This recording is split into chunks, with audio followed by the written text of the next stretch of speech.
Great. All right. Well, thanks for giving me the opportunity to talk to you about some work that we've been working on for about, I don't know, 6 months or so now, and kind of have some initial results showing the addition of a glacier component to the variable infiltration capacity model, or the VIC model. Many of you probably hear it's come up in talks already today. So up until now, there hasn't been a glacier component, and so we've been kind of working on that. So a little background on the project that's funding this work and is motivating it. So this is basically a follow-up project to the 2860 Columbia River Streamflow project that Alan Hamman and a bunch of other folks worked on years ago.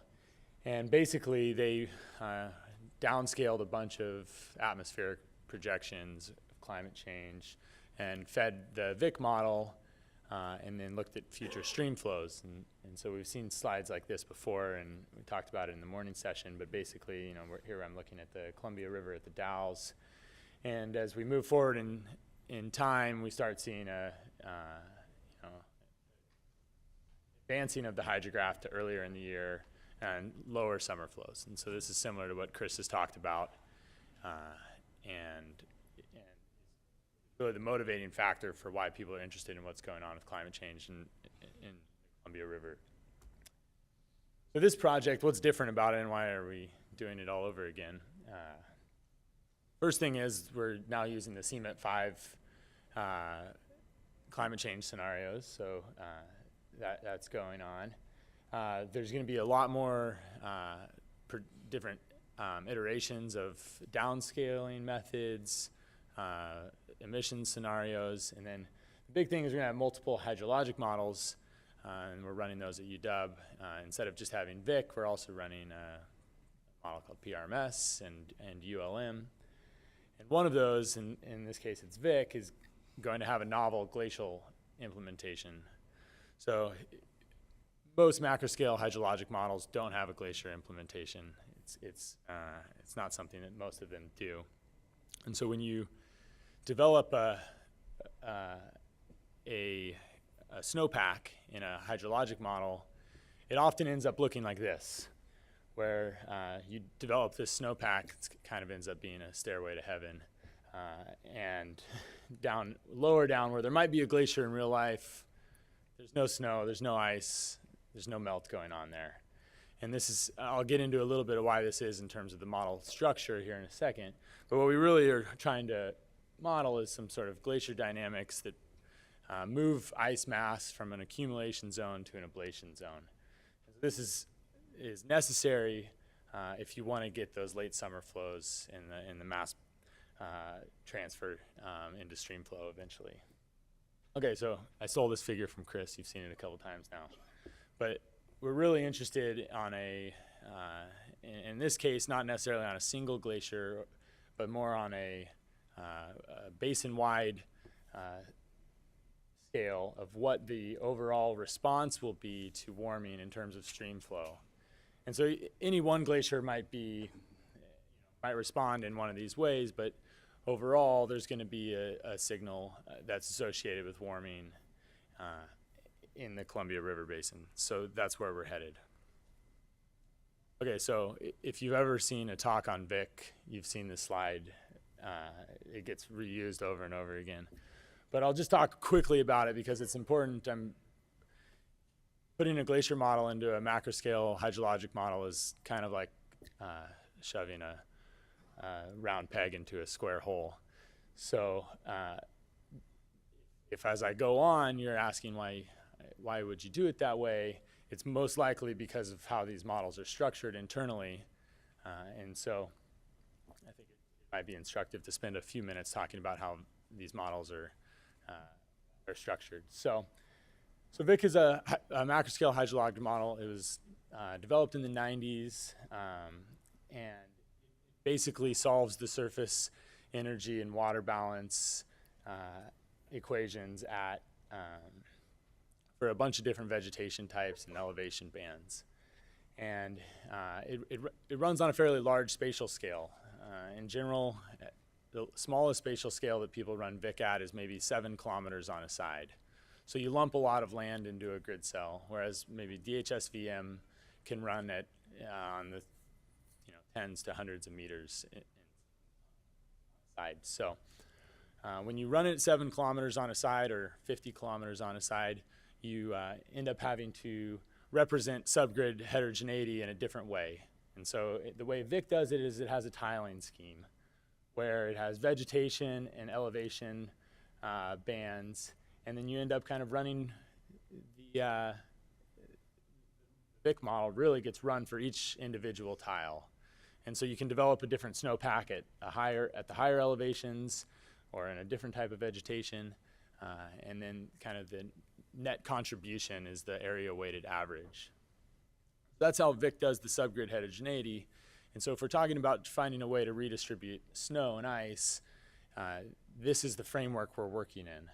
And Vic isn't the only model that uses a subgrid structure like this. There's a number of hydrologic models that have used this sort of structure in the past. Vic also has a somewhat sophisticated snow model. It's a 2-layer snowpack model with a canopy over top of it. Calculates the full energy balance and wind profile and the whole deal. Vic's also been used in a number of different cold weather studies or cold climate studies. It has a blowing snow algorithm and a frozen soils algorithm, and so it's actually fairly well equipped to handle problems that deal with snow, and it might be considered one of its strengths. Okay, so I talked a little bit about this, and this is kind of how the snow model handles the subgrid heterogeneity in terms of elevation.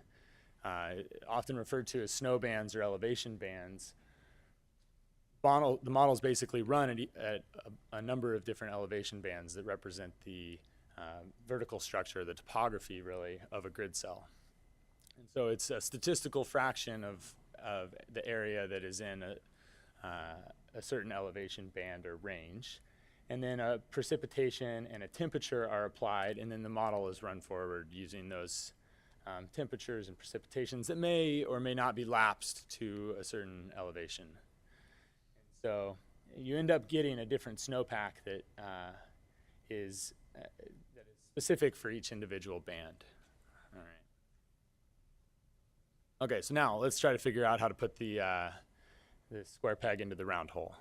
So here's kind of a really simple understanding of how a glacier works. You have some accumulation, you have some redistribution, and then you have some ablation or some melting. And so we just need to figure out some way to put those three components into Vic, and then we can give a presentation. So here we are. Basically, I'm going to just walk you through the 3 steps and kind of show you some qualitative results that we've gotten out of the model now, and then tell you to come back next year and I'll give you the full rundown of how the whole model has worked, since we're just starting to do full runs with the model right now. So the first step is the accumulation, and so the Vic snow model already works pretty well at calculating the accumulation and melt of a snowpack. It just doesn't move it around. So we use that snow model, and we basically just say if the pack density exceeds a threshold, we're going to remove some mass from the snowpack, and we're going to put it in a new layer that we call an ice layer or an ice pack. And so we end up having an ice pack in each elevation band. So I'll show a couple slides. I just picked a grid cell from a kind of a test run that we ran with the model, and it happened to be the Cascade, and so there's pictures. You guys have seen these pictures already, so I won't spend too much time on it. But the South Cascade Glacier is the grid cell that I happened to pick a couple points for. Okay, so for most of these slides, the blue line is going to be if you don't use a glacier model in Vic, and the green line will be if you do. And this is just kind of an illustration of what I referred to as the stairway to heaven earlier.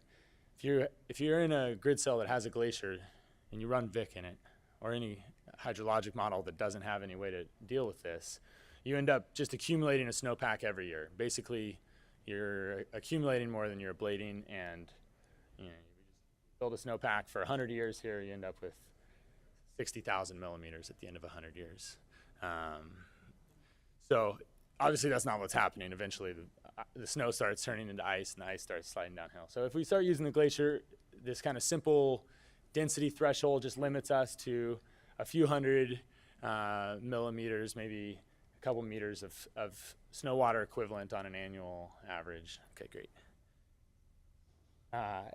So if we look at the kind of band specific pieces, let's just focus here. This is a monthly cycle here of the maybe 3 elevation bands that I chose for this grid cell.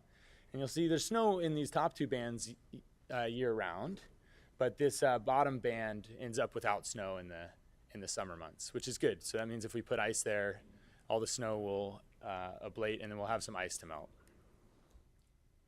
All right, so how do we redistribute the ice around the elevation bands? So we used, we did a review in the literature, and Jeremy Fike at the Los Alamos National Laboratory, who's on another project with me, proposed this idea of using a volume area scaling relationship that David Barr and his colleagues put together in the late 90s that basically lays out a scaling relationship between individual glacier volumes and areas. And it's fairly robust. It was derived from dynamics and also from observations. And they went ahead and showed that it is valid in both steady state and non-steady state climate conditions. Basically, if we can calculate the glacier volume or the amount of ice that's in a grid cell, we can decide what aerial coverage that glacier should be spread on, and we can distribute that among the elevation bands. Okay, so this is just showing a quick plot during spin up of this grid cell, where we obviously are developing an ice pack in the highest band, and in the lowest band that annually we melt all the snow. I showed that plot earlier. We still end up with ice down here. It's not a lot, but we're putting ice there, and then it's basically being partially ablated each season. Okay, and then we just get to reuse the Vic snow model again to calculate the melt of that ice pack layer. And so for right now, all I'm doing is we just reincorporate this ice layer into the pack layer and then run the Vic snow model. Calculate how much melt there would be, do the surface energy balance, and then continue on. So we're hoping that this gives us a bit more access to that mass that was otherwise stuck in those upper bands. And in fact, it does.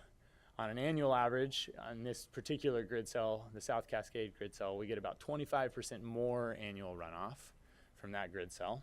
And it happens mostly in the summer. And then, you know, I'm a little surprised that it happens mostly in the spring and summer rather than the summer and fall. We'll kind of figure that out as we go along. It might just be an artifact of how the model ran this time, but we'll look into that a bit more. All right, so my last kind of results slide here is looking at a spin-up experiment where we were trying to figure out where Vic is actually going to develop glaciers.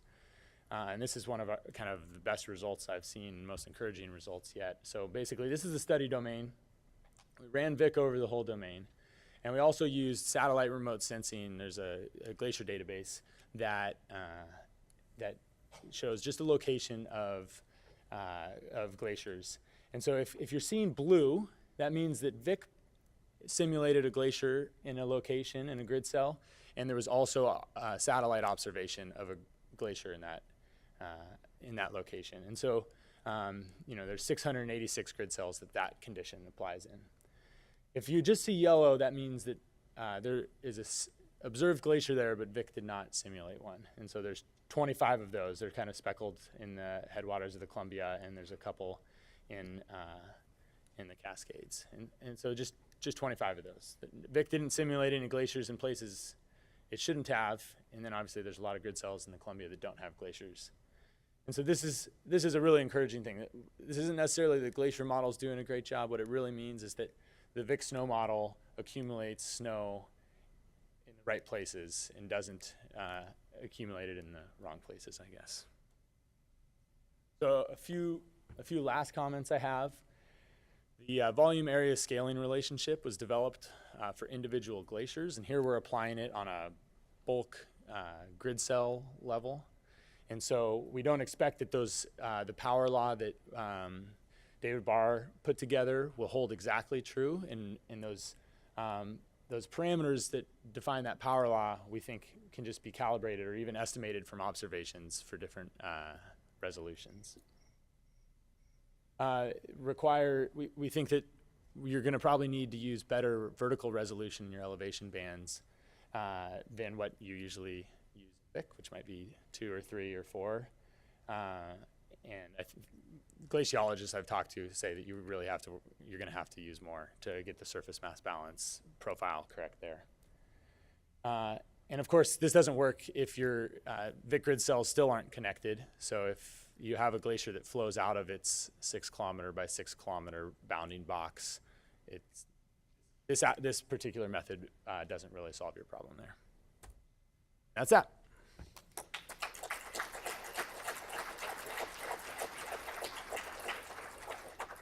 Very interesting, and I've worked enough with Vic results to appreciate the magnitude of this problem. In fact, area averaged SWE is steadily grows just from this few hundred grid cells. So I'm glad you're melting this stuff. Melting it. Questions? Last session before a coffee break. Guillaume.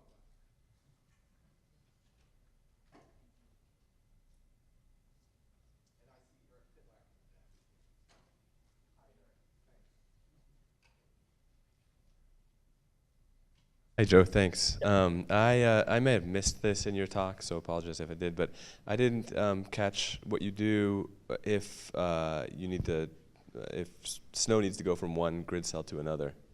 Yeah, we just don't handle that. Okay, so they're just big enough that that's probably not a problem. Well, that's the assumption you have to make if you're going to use this. So and you know, there's plenty of places in the world where glaciers are larger than 7 kilometers on a side, or maybe that 7 kilometer box only handles the accumulation zone of a small ice cap or something. So we're going to need to take some consideration on that and work on that a little bit. But there's not a direct solution in mind. Use the SVM or something that handles grid cell to grid cell communication.